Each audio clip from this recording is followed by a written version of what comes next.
केंद्रीय स्वास्थ्य मंत्रालय ने जानकारी दी कि भारत में कोरोना वायरस के एक नए डबल म्यूटेंट वेरिएंट का पता चला है। मंत्रालय ने बताया है कि देश में 18 राज्यों में कई वेरिएंट ऑफ कंसर्न्स पाए गए हैं। इसका अर्थ है कि देश में कई हिस्सों में कोरोना वायरस के अलग अलग प्रकार पाए गए हैं जो स्वास्थ्य पर हानिकारक असर डाल सकते हैं। इनमें ब्रिटेन, दक्षिण अफ्रीका, ब्राजील के साथ साथ भारत में पाया गया नया डबल म्यूटेंट वेरिएंट भी शामिल है।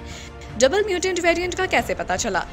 Indian SARS-CoV-2 consortium on genomics स्वास्थ्य मंत्रालय के तहत बनाई गई 10 राष्ट्रीय लेबोरेटरी का समूह है जो देश में अलग अलग हिस्सों से आए सैंपल की जीनोमिक सीक्वेंसिंग का पता लगाती है। स्वास्थ्य मंत्रालय ने जानकारी दी है कि इनसेसोग ने विभिन्न राज्यों और केंद्र शासित प्रदेशों में 10,787 पॉजिटिव सैंपल इकट्ठा किए थे, जिसमें से 771 VOCs पाए गए। इसमें बताया गया है कि 771 में से 736 positive sample UK variant, 34 sample दक्षिण अफ्रीका वेरिएंट और 1 सैंपल ब्राजील वेरिएंट का था। लेकिन जिस नए वेरिएंट की खासी चर्चा शुरू हो गई है उसे डबल म्यूटेंट वेरिएंट बताया जा रहा है। हालांकि स्वास्थ्य मंत्रालय ने साफ कर दिया है कि इस डबल म्यूटेंट वेरिएंट के कारण देश में संक्रमण के मामलों में उछाल नहीं दिखता है। कहां पर मिला डबल म्यूटेंट वेरिएंट?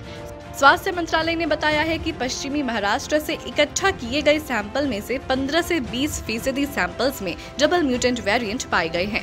मंत्रालय ने बयान में कहा है, दिसंबर 2020 की तुलना में महाराष्ट्र के हालिया सैंपल का विश्लेषण करने के बाद पता चला है कि यहां पर E484Q और L452R म्यूटेशन के सैंपल्स के कुछ हिस्सों में तेजी से बढ़ोतरी देखी गई है। 15 से 20% सैंपल में ये पाए गए हैं और पिछले किसी VOCs से इनका मिलान नहीं हुआ है। क्या होता है डबल म्यूटेंट वेरिएंट? विभिन्न प्रकार के वायरस के जीनोमिक वेरिएंट में बदलाव होना आम बात है और ये हर देश में पाए जाते हैं। स्वास्थ्य मंत्रालय ने E484Q और L452R म्यूटेशन के बारे में बताया है, लेकिन ये साफ नहीं है कि वो इन दोनों म्यूटेशन में दोबारा म्यूटेशन की बात कर रहे हैं या फिर इन दोनों वायरस के एक साथ मिलकर उसमें तब्दीली होने की बात कर रहे हैं। हालांकि इन दोनों वेरिएंट के बारे में रिसर्च होनी बाकी है, क्योंकि इसका कितना असर होगा और कितना खतरनाक है ये कहा नहीं जा सकता। कोरोना वायरस और वैक्सीन से जुड़ी ऐसी तमाम खबरों को पाने के लिए बने रहें हमारे चैनल के साथ।